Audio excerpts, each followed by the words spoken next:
Some breaking news coming in at this moment, and this is going to sound quite bizarre if you are heading towards Agra or Mathura along the Yamuna Expressway.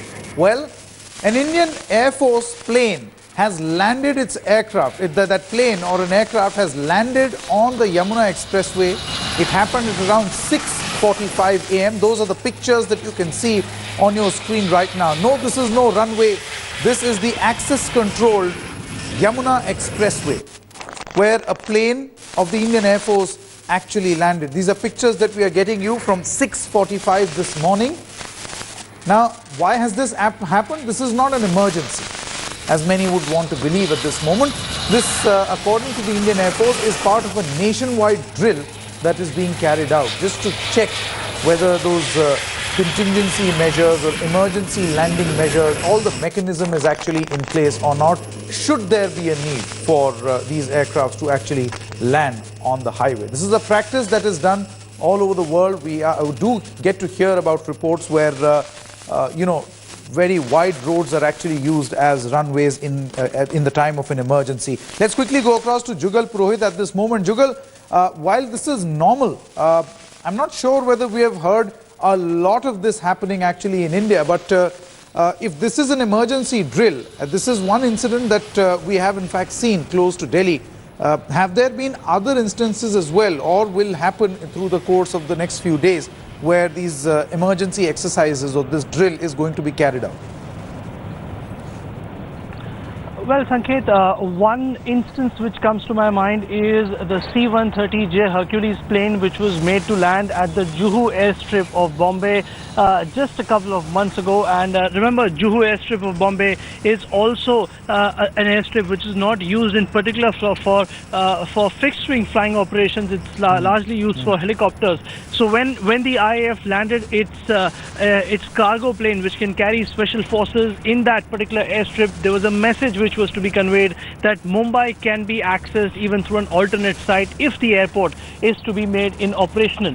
Now, this particular instance of the fight Indian Air Force Mirage planes landing on the surface of the Yamuna Express Highway, quite a sight in itself, only goes to show to you that the Indian Air Force right now is looking at emergency alternate sites of landing apart from the existing ones. That's the only discernible purpose that one can make out of it. And as you rightly pointed out, this is not something unique to India. This is a drill, in fact, followed world over. Pakistan, in fact, has many a times made these claims that it has highways on which its fighter planes can easily land and take off from. So particularly speaking about the Yamuna Express Highway, an access control, very, very wide highway, largely linear in its pattern, is then a very ideally suited highway for conducting operations of this type. And this is what we see, two Mirage planes of the Indian Air Force landing at 6:40 a.m. today. It's an obvious message, Sanket, that if required, we can also use this particular area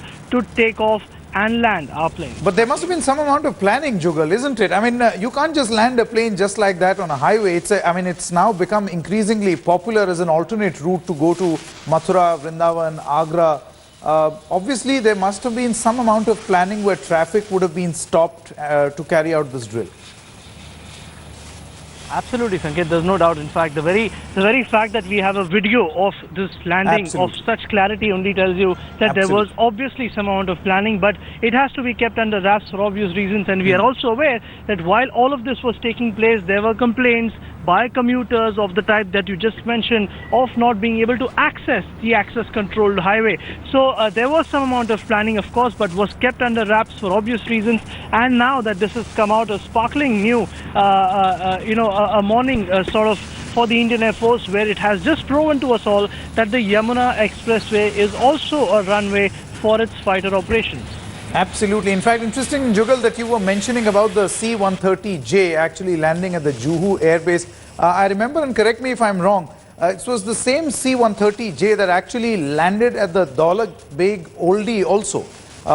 And it was quite a sight to see that giant actually land at such a height, which is also an unconventional landing. In fact, that is in fact, you're absolutely right. That is the plane which was used at Daulat Beg Oldie. It's among the highest airstrips ever in the world, where India operates and also the same aircraft was landed at Juhu. It's a plane known to actually be able to operate in runways which are around just a kilometer long, perhaps even less than that. It's a special forces plane. It's a cargo transport plane, and yes, as you're right, they were the same set of planes were used in both these exercises. Unique in a sense in the way that the IAF demonstrates to the nation that it can do even without the regular airstrips and the regular operational areas. It can make do of the existing infrastructure in a different way altogether. Now, I'm going to go back to my first question to you, Jugal.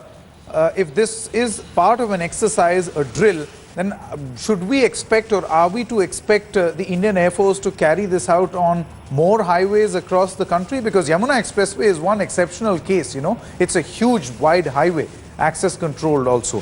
What about the other places where you have not so wide, but decently wide roads which can also be perhaps used, maybe, as a, you know, a makeshift runway?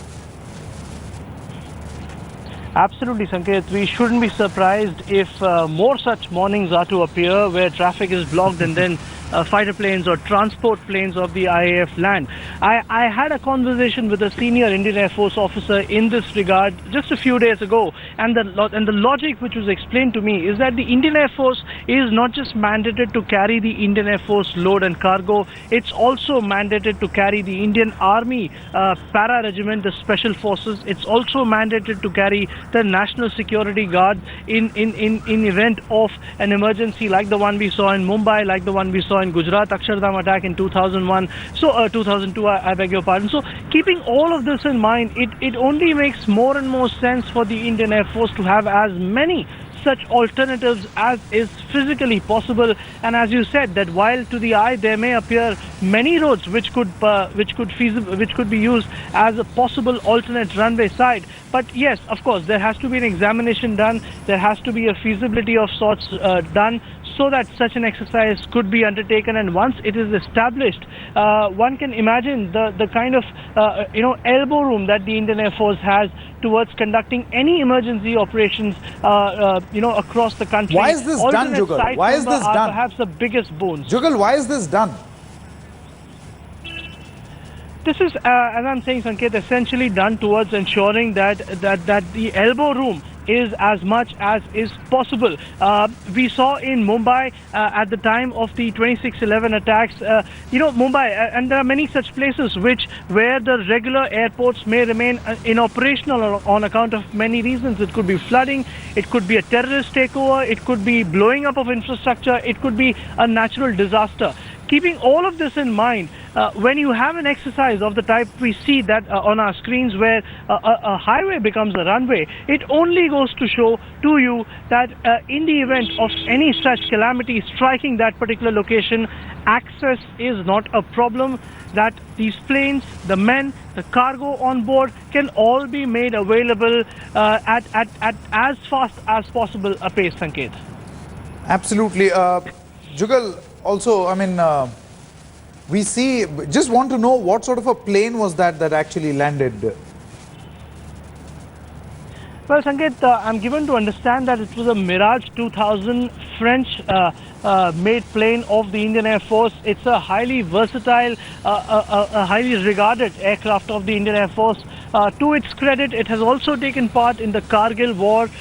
These planes, which carry laser-guided munitions, which can deliver high load towards the enemy area from air to ground or air to air mode, are highly versatile planes. And as we are seeing on our screens, Mirage 2000 is the plane which the Indian Air Force has used. I am also aware, Sanket, that Gwalior is the base from where the Mirage 2000 flies. Now, when you put this into context, it makes sense, because Gwalior is not located too far from Agra, where from this particular landing I assume must have happened, since it's the base for these aircraft, and then it came to Agra, landed, did what it had to, achieved what it had to, this sparkling new approach that it has opened up for the Indian Air Force, and then went back. So as I said, it's a French plane, highly regarded plane. In fact, the Indian Air Force is just receiving newer, upgraded batches of Mirage 2000s as well. So it's a very potent aircraft of the Indian Air Force, one of the foremost frontline fighters. All right, Jugal, just stay on with us. It's time for a short break at this moment, but we'll be back with this amazing, spectacular story. Of course, anyone who must have been on that highway to go to Agra would have been fuming right now, because he would have had to wait as this highway was blocked for this emergency drill. But this is perhaps, you know, an emergency drill that is being carried out by the Indian Air Force just to check preparedness. So that's what has actually happened, to the surprise of many along that highway, many villages along that highway. Of course, this footage that we are actually getting you must have been taken from one of those villages close to the highway where this emergency drill was actually taking place. We are stopping for a break at this moment. We'll be back with this story and a lot more on the other side.